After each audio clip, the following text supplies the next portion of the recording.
Merhaba sevgili ikizler, hoş geldiniz. Şubat ayına bolluğu, bereketi, neşesiyle sizleri bulsun.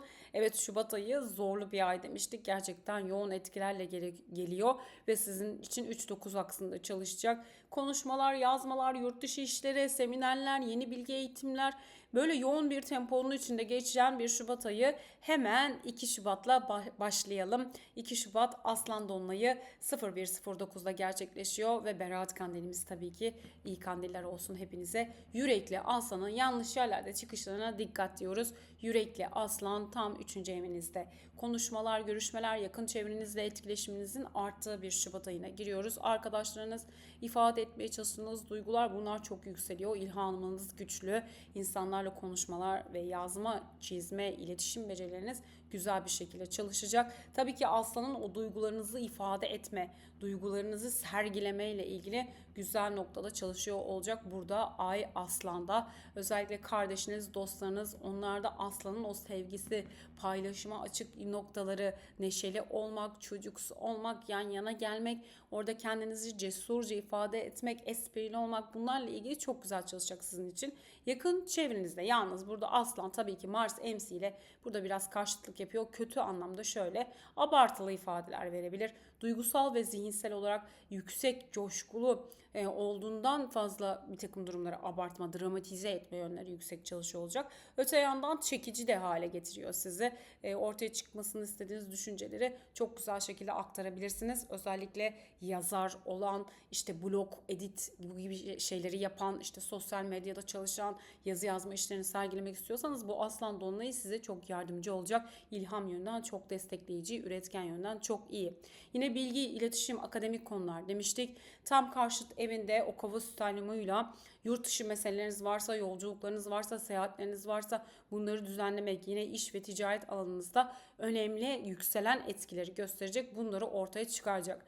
Tabii ki Ay Aslan burada Akubens kavuşumu vardı sabit yıldızlarla. Gözü kararttığınız konularda abartılı konuşmalara, abartılı çıkışlara dikkat etmek gereken bir noktada çalışacak. Belki bu yakınlarınızla ilgili bir takım sevgi bağlarıyla ilgili problemleri düzeltmek adına çalışıyor olacak. O anlamda güzel. Fakat burada yükselen o coşkulu ifadeleri de dengelemekte fayda var sevgili ikizler. Seyahatler, yurt dışı konuları, yabancılar, yabancı dil, her konuda yeni yolculuklara hazırlanan ve buradaki durumları, kararları netleştirecek bu alanda. Burada işler yapıyorsunuz, karlı olduğunuz noktalara geçeceksiniz. Fakat zorlu bir takım sorumluluklar yüklenerek geçeceksiniz sevgili ikizler. Net bir şekilde bu böyle. Para konularında gelecekle ilgili eğitimler, hobiler, tabii ki burada masraflar oluşabileceğini gösteriyor. Evet, girdiğiniz konular size bolluk, bereket, kazanç getirecek. Yakın çevrenizde güzel bir şekilde destekleniyor olacaksınız. Ama aynı zamanda sorumlulukları yüklenerek ilerlediğinizde bir süre olacak. Zaten bunu uzun süredir alıştınız. Satürn balıkta 10. evinizde kariyeri zaten tarıyordu. Artık ona alıştınız ve hedefe doğru giden noktada odaklayarak gidiyorsunuz açıkçası. Bu Aslan Dolunay'ı o anlamda faydalı olacak. Ve sağlık konularına bakalım. Kalp, kan dolaşımı, iskelet sistemi, beden dolaşım sistemleri, bunlara çok dikkat sevgili ikizler. Bu Aslan Dolunay'ında burada birazcık zihinsel olarak da yoğunluk var. Eller, kollar, işte gerginlik, yoğun bir süreç. Burada duyguları dengelemek önemli. Kan, kalp demiştik, kalp sağlığı demiştik. Kendinizi lütfen yüklenmeyin. Burada aynı zamanda artan etkiler, stres, gerginlik, bunlar da birazcık sizi yorabilir sevgili ikizler ve yükselen ikizler. Bu dolunayda bedeninizi bu alanlarda korumak önemli olacak. Yine göz ve göz rahatsızlıkları çok enteresan. Bilgisayar işleri yapıyorsanız bu konuda desteklemek önemli. Yine solunum, üst solunum yolları, biliyorsunuz bir akciğer salgını gibi bir şey musallat oldu. Bunu devam ettirebilirim diyen de bir Aslan Dolunay'ı, buraları desteklemeniz önemli olacak. Güzel bir dolunay diliyorum. Ve 4 Şubat Uranüs Boğa burcunda ileri hareketine geçecek. Retrosu bitiyor olacak. Tabii ki sizin için biliyorsunuz ikizlere geçecek sonrasında ama henüz değil. Burada artık son derecelerde ileri hareketine geçiyor 12. ev. Yani hem zihinsel alanda hem de manevi alanda pek çok alanda yenileniyorsunuz sevgili ikizler. Burada geçmiş konular, geçmiş meseleleriniz hepsini ardınıza bırakıyorsunuz adeta. Boğa burcuyla yeni kararlar almadan önce böyle bir ilişkilerdeki sorunları fark etme, burayı yapılandırma, o boğanın hani toprak, boğanın enerjisiyle Gelecekte pek çok plan üzerinden güzel yenilikler getiriyor olacak. Tabii Uranüs burada ilham verici, yüksek oktavlı, yaratıcı düşünceler içinde olacaksınız. Her konuda pek çok gelecekle ilgili planda yenilik getirecek noktaya taşıyor sizleri. Tabii ki Merkür burada. Artık Merkür balık burcuna geçiyor olacak. 7 Şubat Merkür balıkta olacak ve 10 Şubat'ta Venüs de balıkta olacak. Sizin için tam 10. ev tepe noktanızın üstünden geçiyor olacak. Yoğun duygusal bir süreç. İşinizle ilgili, geliştirmek istediğiniz konularla ilgili, toplumsal statünüzle ilgili burada uzun süredir giden Satürn balık sizi çok yordu. Gerçekten pek çok işinize ket vurdu, zorladı, yavaşlattı. Artık buradaki işleri, görüşmeleri arttırmaya başlayacak, merak etmeyin. Çünkü buradaki güzel kavuşum artık size yeni bağlar, yeni ilerletilmesi gereken konunun kapılarını açıyor olacak. Öte yandan Uranüs'le kare yaparak girecek burada Merkür'ümüz. Yani sizin yönetici gezegeniniz. Diyecek ki fikir değişiklikleri oluyor. Acele etme. Yeni iş değişiklikleri, yeni konulara geçiş yapabilirsin. Bir gözlemde kal. Ama sana böyle bir takım yenilikleri bir anda patadanak ortaya koyabilirim. Tabii o ikizlerin esprili konuşmaları patavatsız olarak algılanabilirler bu sürede. Buna dikkat etmek gerekiyor. Tabii ki sözleşmeler, kişiler, bunlarla etkileşimimiz artacak ama veremeyeceğiniz sözlere dikkat etmeniz gerektiğinin de altını çiziyor. O uzun vadeli planları iyi değerlendirmek gerekiyor. Ve 12 Şubat Merkür, Venüs, Kuzey Ay düğümü birlikte kavuşuyor olacak. Çok güzel, tam 10. evinizde güzel bir geçiş yapıyor. O yüzden ayın başını kullanmakta fayda var. Ayın sonunda zaten Merkür'ümüz retro yapacak. Bu güzel kavuşumu özellikle gerçekleştirmek istediğiniz yeni projelere atılım olarak mutlaka kullanın. Duygularınız ve mantığınız arasındaki dengeyi sağlayabileceğiniz güzel bir süreç. Yeni konulara yöneliyorsunuz. O konuların içinde sizi ilerletecek noktalar, kişiler ve olayları size getirmeye başlayacak. Ve 14 Şubat Satürn Koç burcuna geçiyor. Neptün ve Satürn biliyorsunuz 0 derecede sevgili ikizler kavuşuyor olacak. YouTube kanalımda burada videosunu bulabilirsiniz. Çok detaylı anlattım. 11. evinizde gerçekleşiyor. Burada çok iş bağlı bulunduğunuz kişiler, yeni hedefler, yeni insanlar, bunları artık getirmeye başlayacak. Satürn burada sizi çalıştıracak açıkçası. Girişiminizi arttıracak, yeni ortamları, yeni kişileri sokacak ancak yeni sorumluluklar da yükleyecek. Buradaki kişilerle hedeflerinizi yenileyecek. Yabancılar, farklı insanlar, farklı ortamlar, bambaşka hedefler, bambaşka kişiler, yeni sorumluluklar. Yani Satürn burada artık diyecek ki sana yeni kişileri yeni test aşamasında getiriyorum. Evet, kariyerde, işte olmayan noktaları gördün. Artık bağlı olduğun kişileri de yenileyeceğim ve burada yeni sorumluluklarda, yeni ortamlarla hem girişim yaptıracağım hem de seni test edeceğim diyor. Artık 2026'da 2,5 yıl böyle gidiyor olacak. Ve 17 Şubat parçalı güneş tutulması.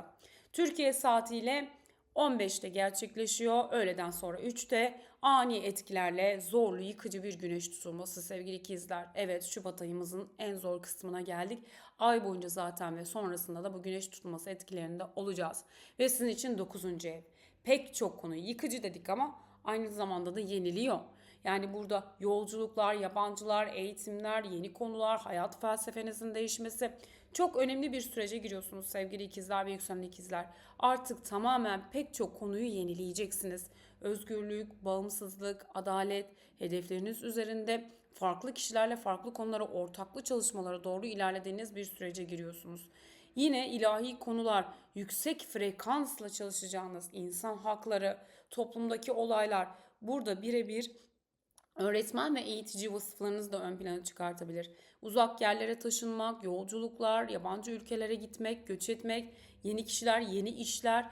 Burada etrafınızdaki kişileri de tamamen yenileyeceğini gösteriyor bu kovanın geçişi, özellikle kuvvetli bir stelyumuna geçişi. Biliyorsunuz öncesinde de bir oğlaktan geçiş, sonra kovaya geçiş, sonra balığa geçiş yapacaklar. Bunlar topluşmalı gidiyorlar. Çok enteresan ve sizin için de tabii ki yabancı ile ilişkiler. Ve burada tabii ki Uranüs asi, isyankar noktaları çok dik açı yapıyor. Uranüs'ünüz 12. evde. Kapalı alanlar, hastaneler, tehlikeli bir takım noktalara bir vurgusu var.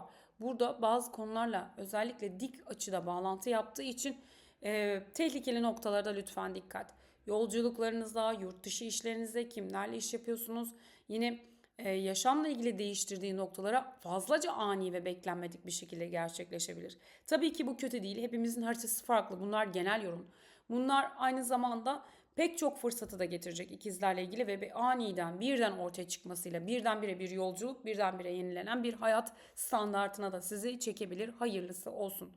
İkili ilişkilerde evliliğiniz, hali hazırdaki ilişkilerinizle ilgili gergin, huzursuz dönem olacak ama bu sürede sıra dışı yaklaşımlar, çözümler üretebiliyor olacaksınız. Evet, kimi ikizler için gerçekten çok zorlu, kimi ikizler içinse ilk ilginç bakış açılarıyla fırsatları çevirebilecek olumlu bir noktada çalışacak. Genel olarak burada isyankar, aniden bir takım sistemlerin değişmesi ve burada düşünce mekanizmanızın içinde önemli devrimlerle gelen bir dengeden bahsediyor. Evet, Aslan ve Kova aksında.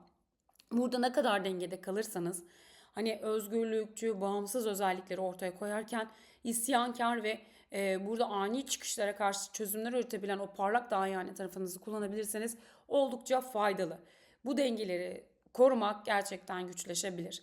Yine davalarınız, kağıt, evrak işleriniz, birikmiş evrak işleriniz varsa burayı düzenleyebilirsiniz. Eşinizin parasında da yine dışarıdan gelen paranızla ilgili de önemli değişimler olacağını gösteriyor. Burada harcamalar ve masraflara çok dikkat sevgili ikizler ve yükselen ikizler.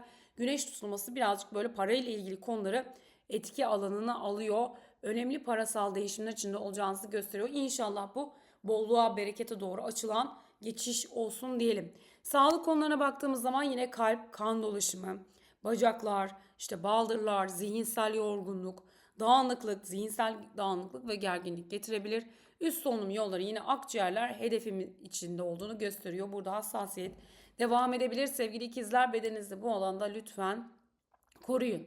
Ve 18 Şubat'ta Güneş artık Balık burcuna geçiyor. Çok güzel. Burada sevgi, şefkat, ilham verici konular, ikili ilişkilerde olumlu, yine sezgisel, ruhsal olarak güzel bir şekilde ilerleyecek. 19 Şubat zaten Ramazan ayına giriyor olacak. Sizler için tabii ki iş, meslek, kariyer anlamında parlayan bir güneş görüyoruz. Çok güzel yeni düzenlemeler, yeni oluşumlar, yeni insanlarla güzel etkiler içinde olacaksınız. Bu günleri kullanabilirsiniz.